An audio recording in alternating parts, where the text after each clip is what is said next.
Hello, everybody. This is Dr. Doug Graham, here to talk with you about Health and Fitness Week. Tell you more about what this wonderful event is about, what it's like, what it feels like, what it will do for you, what you take home, all the reasons why you want to have the feelings that can be gained at Health and Fitness Week, and tell you enough about the event so that you know for sure whether this fun family event is really for you. Before I talk about Health and Fitness Week, whose theme this year is fundamentals, I'd like to talk a bit about a concept, a basic concept that I've carried through in all of my fitness training and as much as I possibly can into every other area of my life. And that is that if I'm playing, I'll play with more enthusiasm, I'll play with more intensity, I'll play with more focus and concentration than I ever when I feel as if I'm doing work. Work is something that we look for interruptions from, whereas play is something that we hope will not be interrupted. You watch people work out in the gym, and it's usually quite methodical.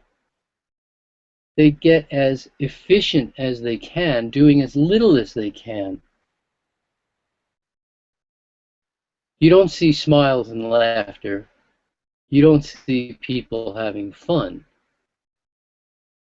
It's almost drudgery. It's almost a chore. It's something that has to be done rather than something that they wish to do, and want to keep doing. For me, I want to have fun through as much of my day as I can. I want to enjoy myself, and I want my activities to be in some way or another fun. Sometimes I have to look for how to make that possible. Sometimes it's simply a mindset. Sometimes I just tell myself. But I know that if I ask people to do 500 squats, they'll moan, they'll hold back, they'll do partials, they'll complain, they'll do anything to get out of those 500 squats. But if I offer to play a game with them, during which we have to squat as part of the game, they'll squat again and again and again and again, and the hard thing is to get them to stop.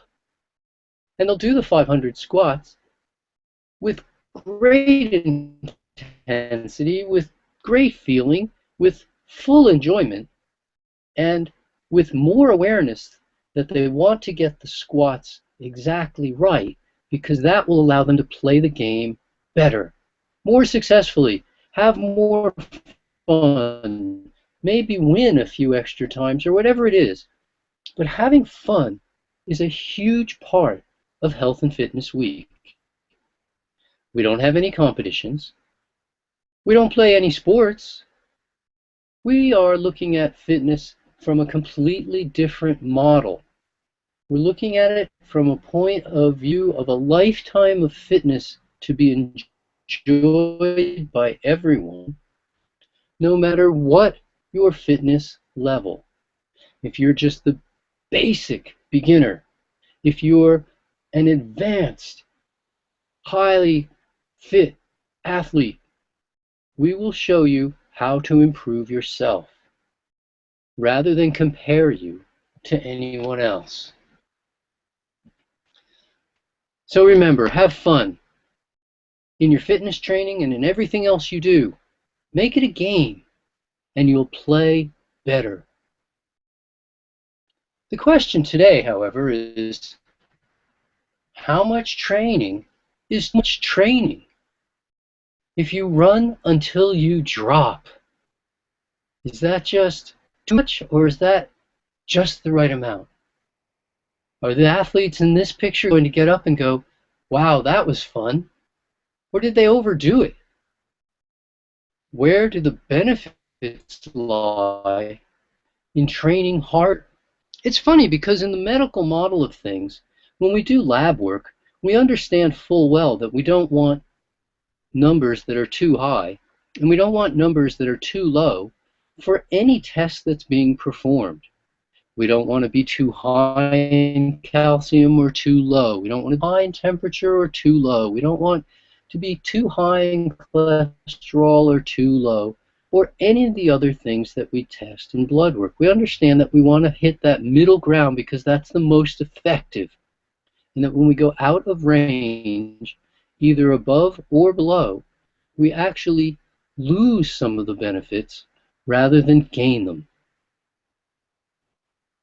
Too much training can be a problem, and it can lead to a variety of problems, the most frustrating of which is probably that you stop progressing.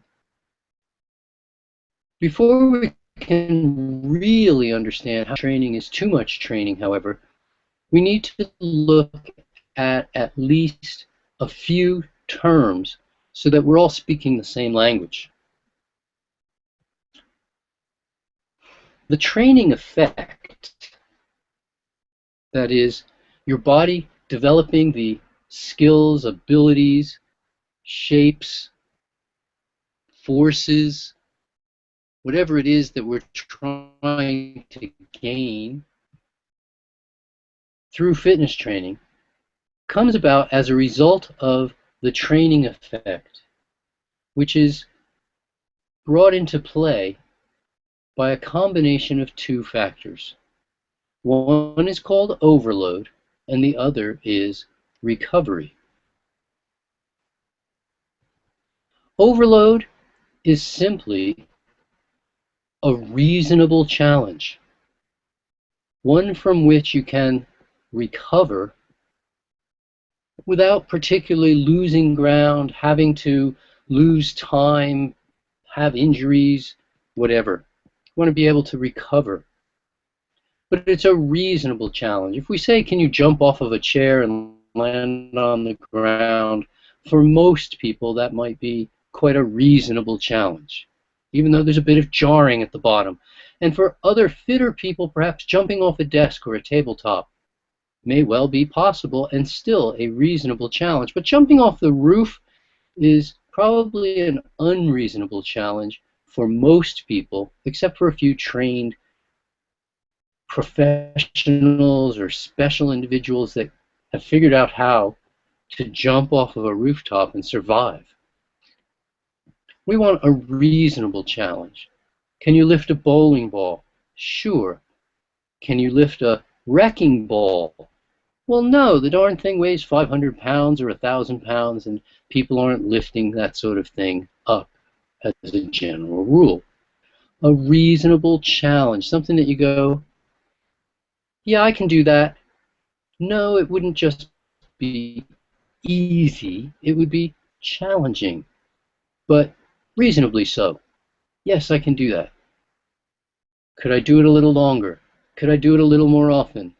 Could I do it with a little more intensity, perhaps with someone putting a bit of weight on my back, or whatever the way that you want to increase the challenge while still keeping it reasonable? That's an important term, overload, because the body adapts to overload during the recovery period by developing the very abilities that are being asked for in the overload. If you're serving tennis balls and you just keep on serving tennis balls, and you use overload to make the challenge just a little more difficult, maybe the tennis serving box gets smaller, or there's a target in the box, or you stand a little further, a few inches away behind the baseline or behind the service line, whatever it may be, if you add an overload and practice that serve, during your recovery times, when you're sleeping, when you're not playing tennis, your body will figure out what you're trying to do, and the next time you go back, and the next time, and the next time, and the next time, and the next time, and pretty soon you can serve the tennis ball wherever you want it to go. If you're lifting up 100 pounds and it's all you can lift once, well, give yourself recovery, do it again. Give yourself recovery, do it again. In a week or two, or maybe 3, you'll be lifting up 100 pounds twice, or maybe 3 times. And then you can try 110 and lift it up once, and lift it up once, and allow recovery and lift it up once, and then the next thing you know, you can do it twice, and then 3, and then you can repeat the process. A reasonable challenge, sufficient recovery, your body kicks in the training effect that allows you to develop exactly what you're asking of your body, asking to be able to do. What is recovery? Well, recovery is a period of rest, often just relative rest. So walking is a period of recovery, a period of rest from running. But lying down is even greater rest, and sleeping even greater rest. And it's during these periods of rest that the body will restore and build and develop from within the muscles, the connective tissues, the bones, all of the involved cells, including neurologically develop. And so things that were difficult to understand become easier to understand. Lines in a play that were difficult to memorize become automatic. These are neurologic developments, and the way it does that, the body actually develops neurologic abilities even for playing ping pong or throwing darts by adding what used to be thought of as just an insulating factor around the nerves, known as myelin. It actually adds more myelin, and nowadays we understand that the thicker myelin development is actually an indicator of a learning process that's been going on, that the myelin is part of the active substrate of the nerve, and it's useful to the nerve, and it's not just inert insulation. Recovery is imperative in the cycle of overload and recovery that allows the training effect to kick in for you so that your skills can and do develop.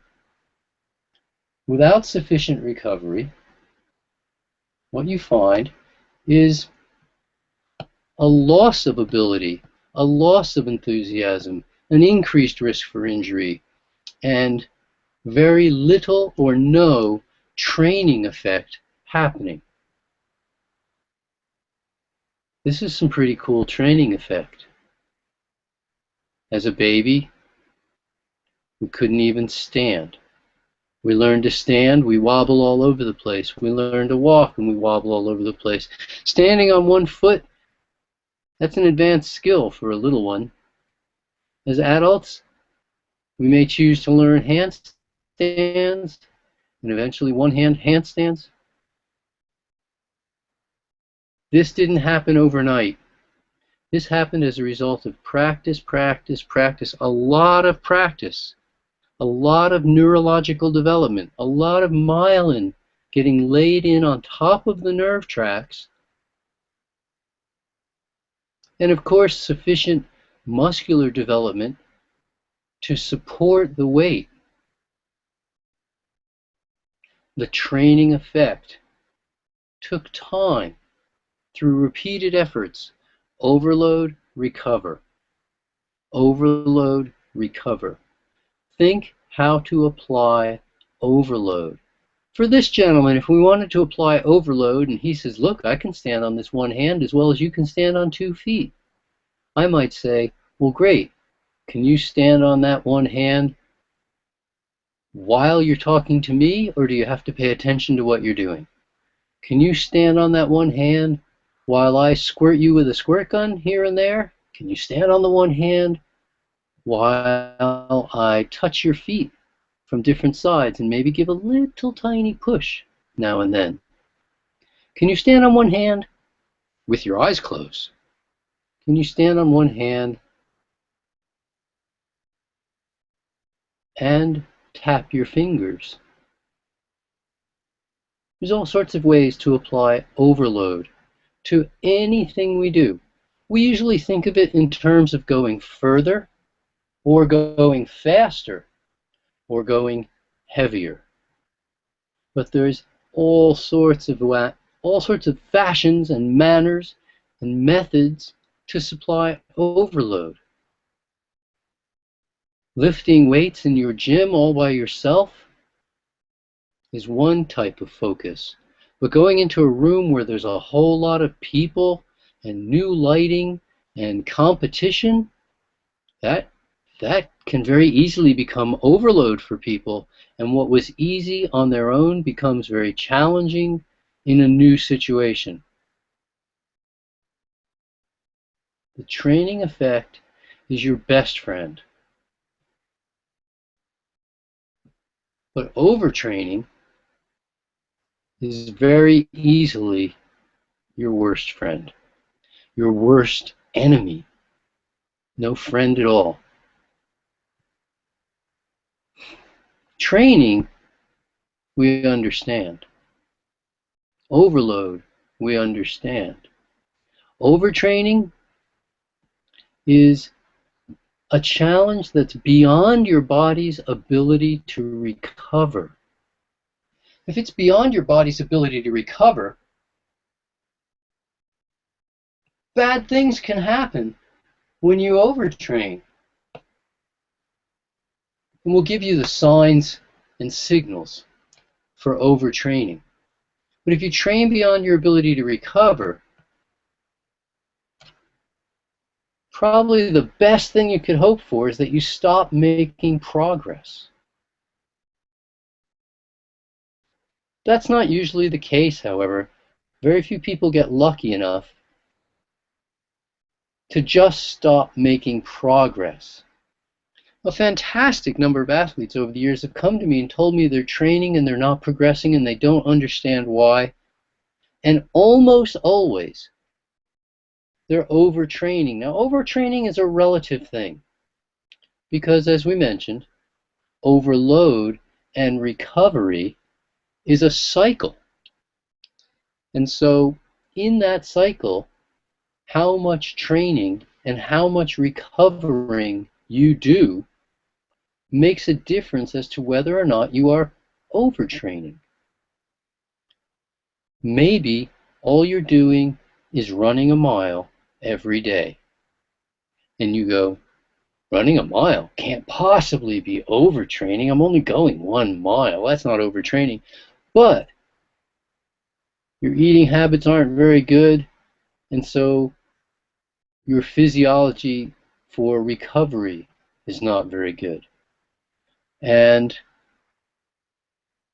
you're under tremendous stress, and so the quality of your sleep is not very good. Oh, and you're trying to hold down 2 jobs, and so you're only allowing yourself 3 hours sleep per night. Nowhere near enough for your body to recover even from just the 1 mile per day. The other way we could overtrain is to just do so much during the course of the day that even with a great night's sleep, it's simply not enough time to go out and do it all again tomorrow and sleep, and do it all again the next day. Even with long sleep each night, you may be losing ground. Again, a tremendous number of people have come to me wondering why they've stopped making progress. And usually It's because they're overtraining. Now, it might be that their training is inefficient. It might be that their training is just plain ineffective. But usually, it's because they're not allowing enough time for recovery, or they're putting too much time into their training. Hence, it's overtraining. Time in training can be thought of in 3 different ways, by the way. We can think of the frequency, how often do we do things. It can be thought of as the intensity, how aggressively do we actually go do what we do. Are you taking a mile walk, or are you taking a mile as fast as you can run it? And of course, how often and how intense is then augmented by the duration. For how long are you out there? I've seen people go out and train for 4, 5, 6, 7 hours a day, and they wonder why they're not making progress. They're just plain overtraining. Of course, there are worse possibilities than just stop making progress. When you overtrain, you dramatically increase your risk of injury. And there's nothing worse for a person who wants to be fit than to experience an injury that stops them from training whatever it is that they're training for. Or an injury that just plain stops them from training, and all they can do is spend time recovering. Losing ground on your fitness is not a good feeling, and being consistent and persistent in gaining ground by overload and recovery, the intelligent application of overload and recovery, is critical to the progress that we all want to experience in our training. When you overtrain, one of the first symptoms is a loss of enthusiasm. As we say, if you want to have an injury, overtrain. There's a good chance that nature will take its course and just stop you cold. But you can tell that you're overtraining if you stop making progress. If the things that were so much fun for you to do stop being so much fun to do. If you dread going out to do your training, or you're training because you have to, not because you truly want to, very good chances you're overtrained or under-recovered, which are just simply opposite ways of saying the same thing. Although they each have their own aspect, they come out to the same result. The training effect will be minimized or running backwards when we overtrain or when we under-recover. If you want to muster more enthusiasm, play rather than work. But still, if you don't want to go do it, you might want to listen to your body. If you'd rather sleep than train, it's probably because you need to sleep rather than train. Now,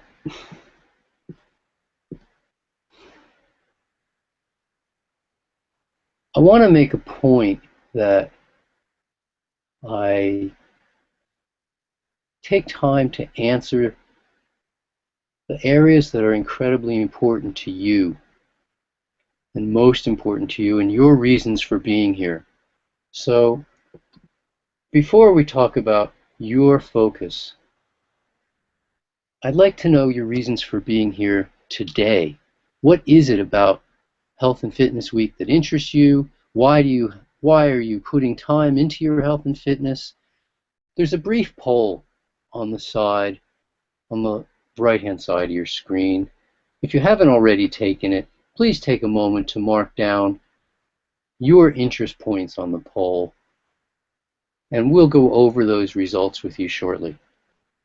I will continue to cater my presentation to meet those desires that you mentioned in the poll.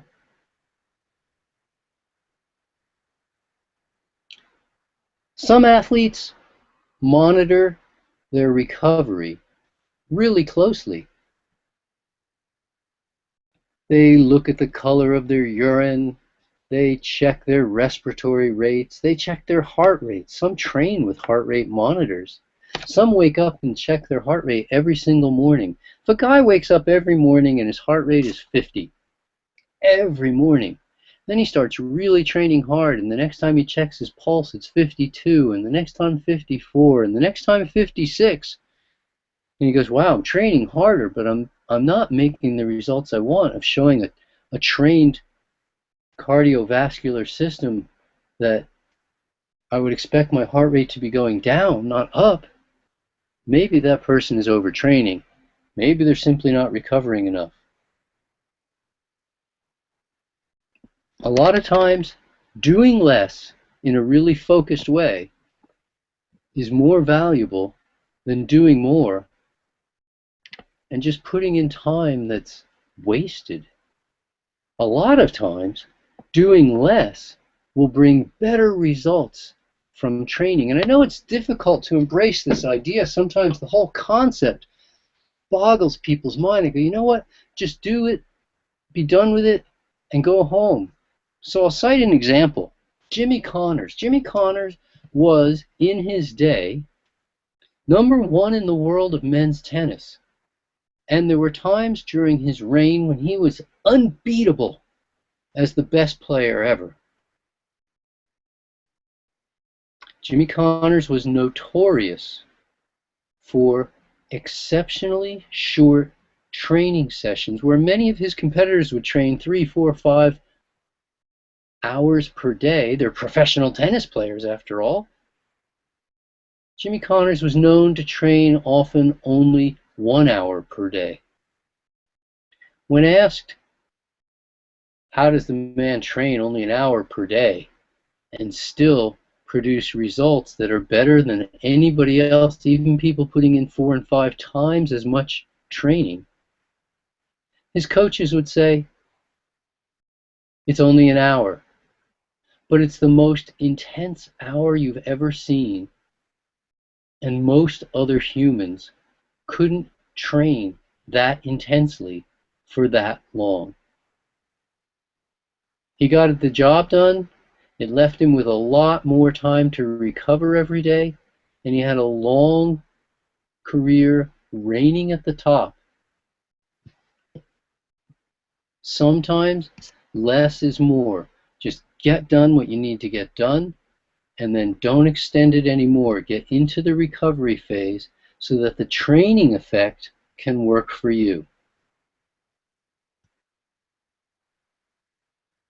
So, overtrain, you can look at injuries, the athlete's worst setback, loss of enthusiasm, reduction of abilities. One week you're running a mile in 7 minutes. The next week you're running it in 7:15. Good chance you're overtraining. You're lifting 100 pounds. The next week you're only able to lift 90 or 85. Good chance you're overtraining. If you're not having fun, you need to not only readjust your attitude, but you need to get some rest and sleep and get back to enjoying the things that were the most fun for you that you ever did. Fitness activities, play, what could be more fun than that? Let's look now at your fitness focus. Are you doing your fitness activities simply to lose weight? Are you attempting to get back into shape? Are you hoping to gain some muscle, gain skills, improve your endurance? Are you hoping to recover more rapidly and reduce your risk of injury? Why are you training? Are you preparing for a sporting event or some type of an athletic endeavor? Are you about to hike the Appalachian Trail or march across the Sahara Desert or who knows what. It's good to have a focus. You want to have a reason for training. And the more reason that you have, the more likelihood you'll go out and do it.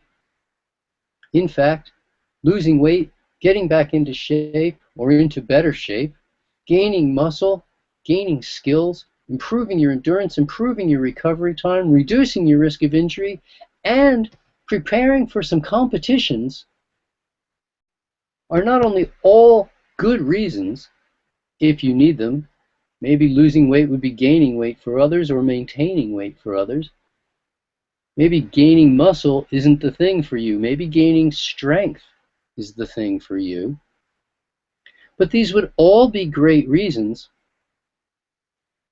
And in fact, if you had all of those reasons, it would work even better to provide you with the motivation, the inspiration, the excitement, the drive and determination to keep going after your goals.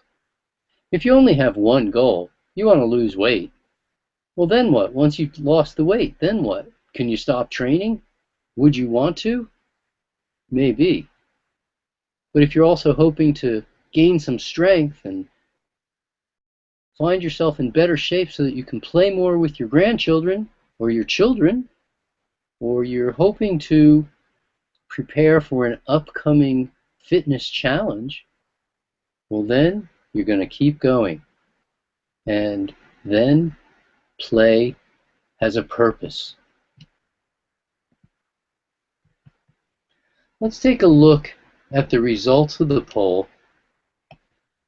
I think Kevin is also online with me today, and hello, can Dr. tell Graham. us how people ranked their reasons for The training number one reason was and for being improving here endurance. today. Gaining muscle came in second. Kevin, you on the line? Yes, I am. Can you hear me, Dr. Graham? Hello?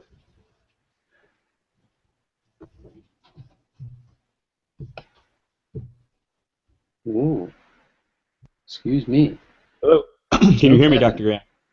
Hello? You must be having some technical difficulties.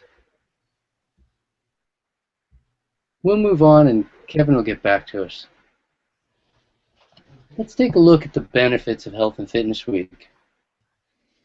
Why would anybody want to come to Health and Fitness Week? Well, maybe it's just to rub toes with everybody else that's there.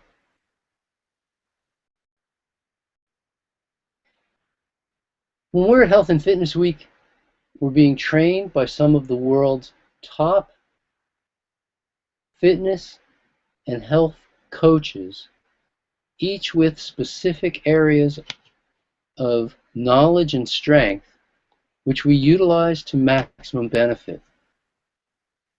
If you're hoping to be empowered with newfound knowledge to train consistently with focus and intent, we'll help you with all of that, with focus, with intent, with consistency, and of course, newfound knowledge. If you're hoping to gain an understanding and a practice of safe and effective training methods, to see the considerations that go into making your training efficient and effective, we're going to teach you all of that at every class during Health and Fitness Week.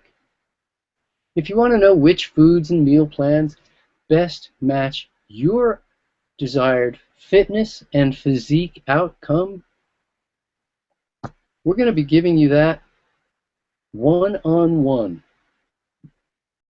And of course, if you're hoping to develop an understanding of how different facets of fitness function and how your body mechanics can be utilized to your maximum advantage, Health and Fitness Week is for you. We're going to hand it to you on a silver platter. We'll do personalized training in small groups, meeting you at your fitness level and helping you reach your fitness goals, needs, and wishes. We'll help you identify your strengths and your weaknesses, and then strengthen your weakest links and other aspects of your fitness that are preventing you from reaching your fitness goals. We'll help you design a customized fitness plan and to identify your fitness level so that you can evaluate it in future.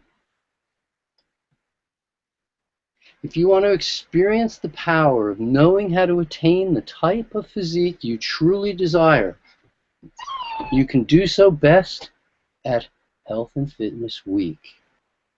We'll hand it to you, one-on-one, small groups, with many instructors teaching at once in a large group. We typically have at Health and Fitness Week as many staff as we do guests. And so we find that everyone feels support, everyone feels acceptance, everyone has their questions answered each day, so that by the time you go home, you truly feel that Health and Fitness Week was the best investment in your own personal development that you've ever done. If you've been searching for new ways to challenge your body, Health and Fitness Week is for you. If you want to experience higher levels of energy and vibrancy, Health and Fitness Week is for you. If you want to learn the techniques to control your body, your weight, your proportions, your physique, and even your body image, Health and Fitness Week is for you. If you want to develop a fitness regimen that's customized to your likes and desires, your dislikes, your preferences, to help you reach your fitness goals, it's all going to happen at Health and Fitness Week, especially this year at Fundamentals Health and Fitness Week, where we're going to take people at their fitness level and guide them on how to improve from there. Our retreat center in Sedro-Woolley, Washington, just north of Seattle. Gosh, it's so comfortable. It's so user-friendly. It's so beautiful. And in September, the month with the best weather of the year, we expect yet again this year to have fantastic weather, but we're ready. Last year we added a new building, and this year once again another new building, so that we have more spaces to take you in case of inclement weather and for specialized teaching in small groups. The weather, as I mentioned, is usually superb, with beautiful sunrises and spectacular sunsets. Ringed by mountains in the Skagit Valley, with eagles in the sky, elk on the ground, even salmon swimming upstream. We'll hear the coyotes howling at night. We're surrounded by nature in a pristine area of the country. It just doesn't get any prettier. The swimming is spectacular. The walks and hikes in the mountains are the best of ever. And if you just wish to take it easy around the grounds, nothing is required of you. Attendance at all parts of the event are optional. We're there for you. We're there to make sure you're comfortable, you're happy, you feel calm and relaxed and supported and accepted. And of course, we want to make sure that whether you're in the living room or in your own room, all your needs are met, including meal times, because people eat more at Health and Fitness Week than they do at any other food and sport event. People are active. We're active before each meal. And so we come back and have a pie, because life is meant to be sweet. An apple pie is hard to beat. We eat savory salads at night, delicious meals that meet our requirement for vitamins and minerals, for fresh food, and for calories. From figgy pudding to porridge to banana ice cream, every meal is a treat. Every meal is presented in a beautiful way. We have Janie, our professional ambiance fairy. We have raw food chefs trained in 80-10-10, making sure that every need, every special request is met. If there's foods you want, especially if there's foods you don't want, if there's foods you're allergic to, we will customize every meal to cater to your needs. We want you not only to know we care, but to feel that full acceptance that can only come when there's love behind every action. We'll show you foods, recipes, menu plans, themes for meals, ambiance, and individual dishes that you've never seen or imagined before. Even our meal times is a learning experience for the guests, but it's also a social time, a lot of fun. We have a very full day, and again, you can attend as much or as little as you like. There's a fitness class before every meal. There is an educational presentation after every meal.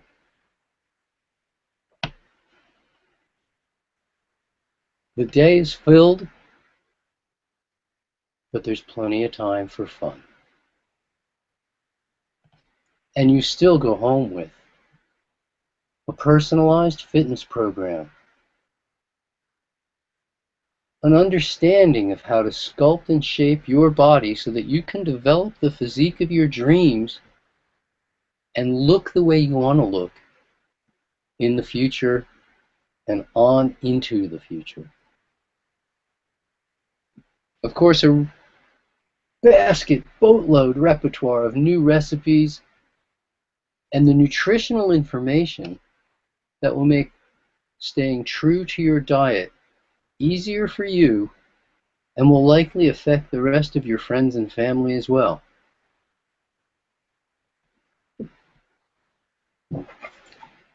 Health and Fitness Week this year is just $39.97. It's an all-inclusive event from September 21st through the 28th.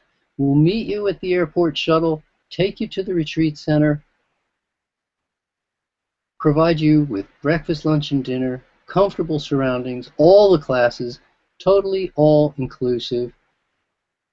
We'd love to have you there.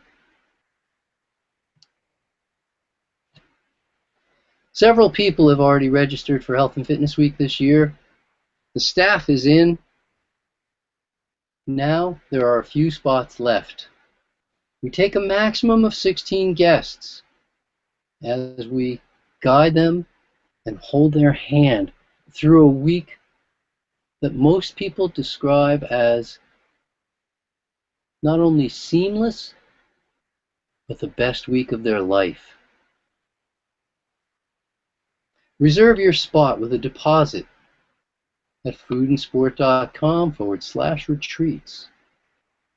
We offer some special packages. We have a success package, the food and lifestyle program for beginners or anyone who's trying to master 80-10-10, plus Banana Island. a transformation package, Women's Physique Week plus Banana Island, and even a complete lifestyle package. The lifestyle program, Women's Physique Week, and Banana Island. Everything is an all-inclusive program. You can come and leave your cares at home. We offer a la carte discounts as well. Special package deals might not be for you, but if you want to come to specific retreats and you choose to come to 2 of them, we'll give you 10% off. 3 retreats garners 15%. 4 retreats or more, you can save a full 20%. And of course, if you bring a friend or more to any of your events that you attend, you can both save 10%. Reserve a spot with a deposit at foodandsport.com/retreats. For more information, well, if you have a question and I just didn't cover what you were here for today, contact Food and Sport. You can email events@foodandsport.com. You can call 877-811-4569. Isn't that just nice? 811 for joy. But I will be taking questions. There is a bit more to cover. And if there's anything that I can do for you, please don't hesitate to ask. We're offering a fast action discount. If you're still online, you've stayed here until the end of the webinar, you're waiting to ask some questions, you're obviously very serious about your health and fitness and vitality, and you want to get to Health and Fitness Week as quickly as possible, come on. If you pay your deposit for 1 or more retreats within the next 24 hours, we'll give you till Sunday, June 22nd at midnight Pacific time. You can take $500 extra off your entire order. This is only available for the next 24 hours. The fast action discount cannot be combined with other coupons, but it essentially means that no matter what you're paying for your event, whether you're coming to 1, 2, or more events, you can take $500 right off the top. It's a great offer. We're happy to extend it to you for your fast action to let us know that you're coming to Health and Fitness Week or any other event within the next 24 hours. If you want to take advantage of the fast action discount, just check your email. All of the details from this entire webinar are in an email that we just sent to you. Reserve your spot. Come to foodandsport.com/retreats. If you have questions, send us an email. We'll be happy to answer. Remember that attending a Food and Sport 80-10-10 retreat will change your ways in life. It will change your life in ways you've never imagined. We guarantee your satisfaction at this event. In fact, if you come to Health and Fitness Week and are not happy within the first 48 hours of the event, just tell us. We'll give you a full refund. You can go home. No risk. We're that certain that the event will be perfect for you. Find a way to make it happen. Come to Health and Fitness Week. I promise you won't regret it. I know a lot of people are worried that the event is geared for athletes, too fit for them. This is absolutely not the case.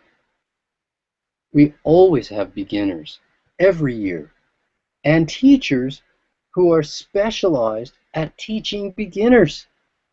We enjoy taking people from the start and showing them how to become more fit. It's a treat for them and for us.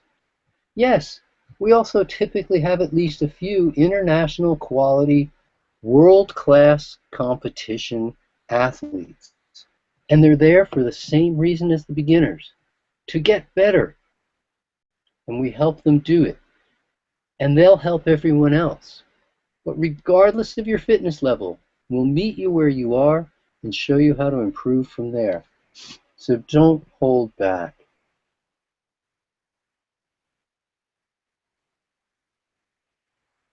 In about an hour, I'll be offering Culinary Skills Professional webinar.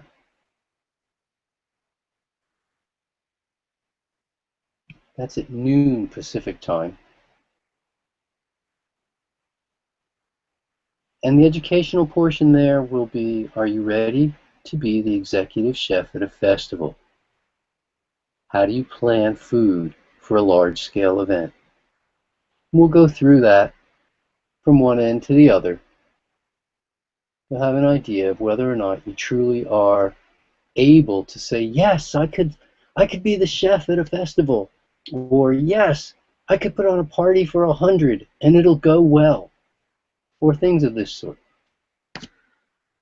We look forward to seeing you at the Culinary Skills Professional webinar, but even more at our food and sport events. I'm leaving a little extra time for questions today at Health and Fitness Week because this is the one that usually I get the most questions. Hopefully there'll be some great ones today as well. Reserve your spot at a foodandsport.com retreat. Go to foodandsport.com/retreats within the next 24 hours and get $500 off the price of your reservation. I'd like to open up the webinar to questions and answers. Hopefully Kevin's with us at this point. Can you hear me now? Kevin, are you there? I'm here. Can you hear me? Dr. Graham, can you hear me? He's making it challenging for me. Oh my. Hello? Can you hear me, Dr. Graham? I can't see your questions, folks. If you have them, we will create a separate presentation answering those questions. So please, write in your questions now. We'll be able to access them, and then I will make a separate presentation answering your questions so that you'll be able to access that as well. Apparently, Kevin is having a technical problem. Apparently. Oh, Kevin, are you there, buddy? Was that? You hear me there? Now we've got you. All right, great. The first question comes from Shalea, and she's a singer and does 3-hour high-energy shows, and she also tours. And so she's really interested in building endurance, and she's also curious how much sleep you might recommend to accomplish that task. So she wants to know the best way to build endurance and how much sleep do you recommend?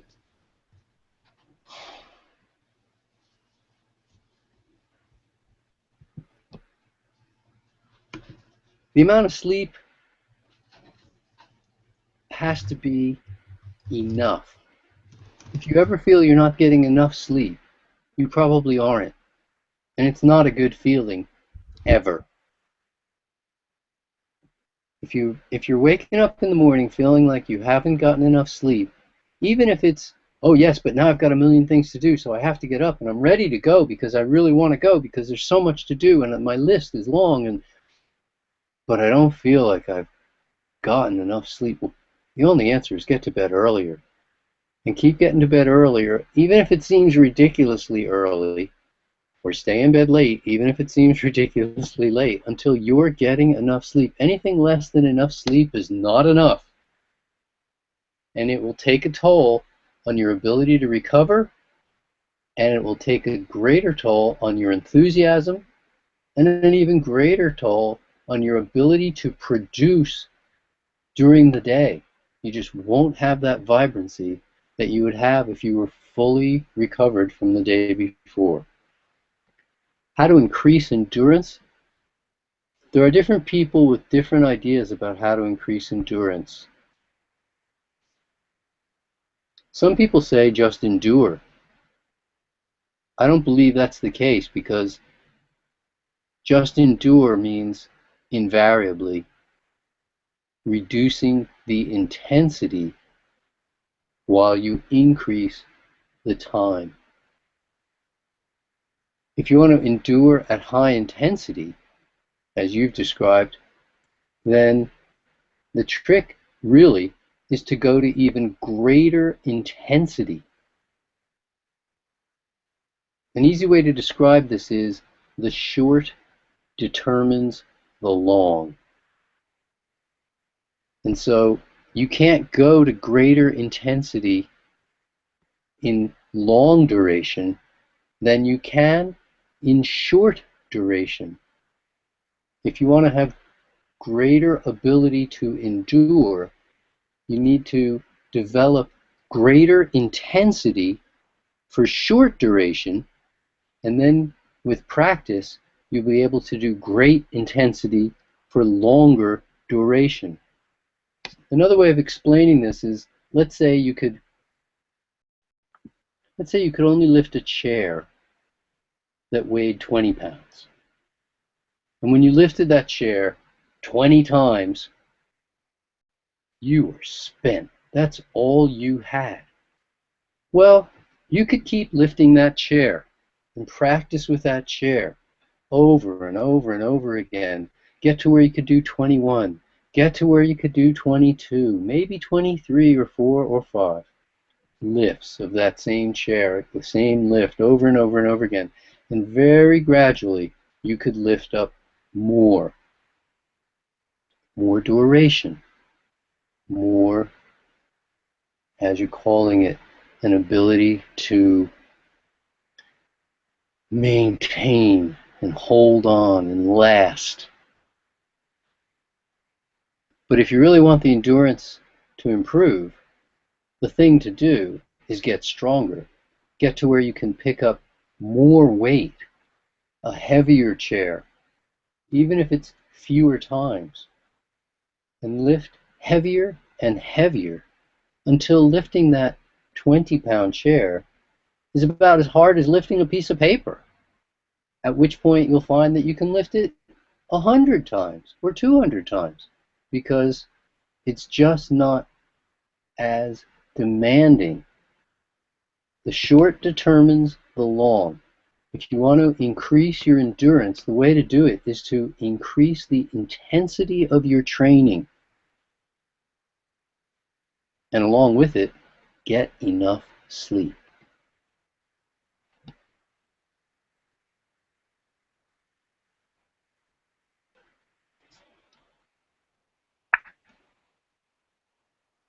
Kev? The next question, thank you for that answer. The next question is from Barbara, and she would like to know what are the benefits of doing fitness exercise before breakfast? I'd say it doesn't matter one bit when you do your fitness training. Your body doesn't tell time that way or particularly care. However, your lifestyle does. You may find that if you save your fitness training till the last thing at night, that at least many people find that then they have a hard time going to sleep because they're kind of wound up. You may find that if you put your training at different times of day other than first, that it affects your meal planning for the day, and it maybe affects your meal planning adversely. The biggest thing about getting fitness training done before breakfast is that it's done.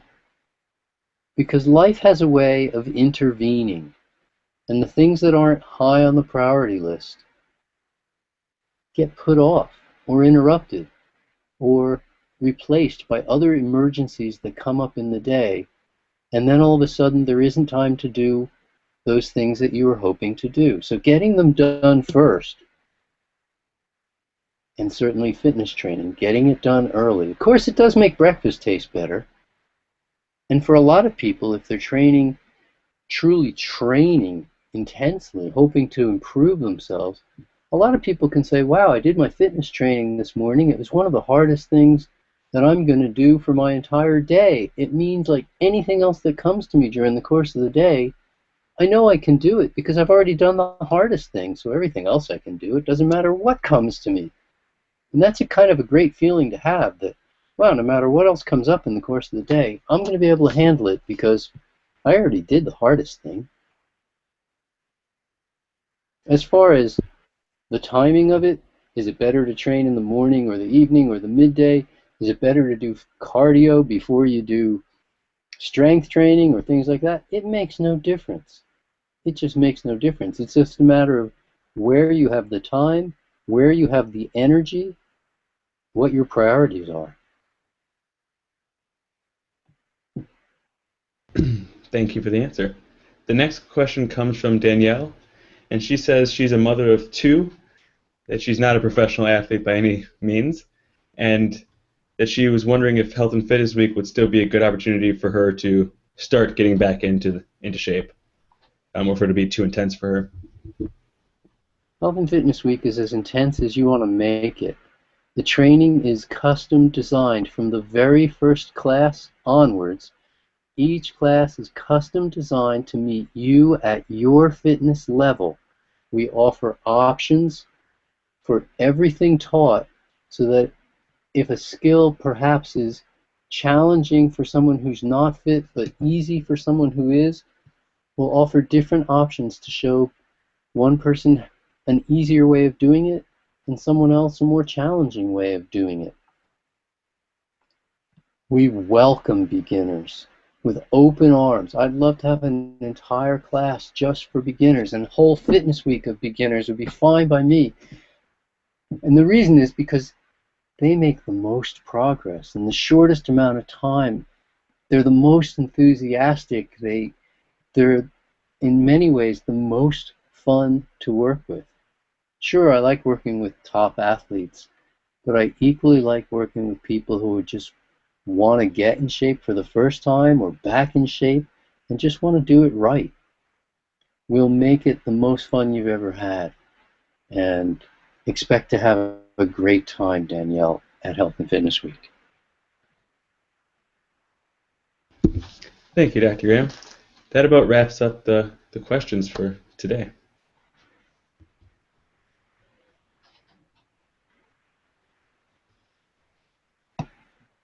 I just want to tell everybody that for me, Health and Fitness Week is the best week of the year. It's the most fun. Yes, I probably train more during that week than I do in most months, but I still have the most fun. And when I look back on Health and Fitness Week of years gone by, not only do I remember them all, but I remember them all fondly.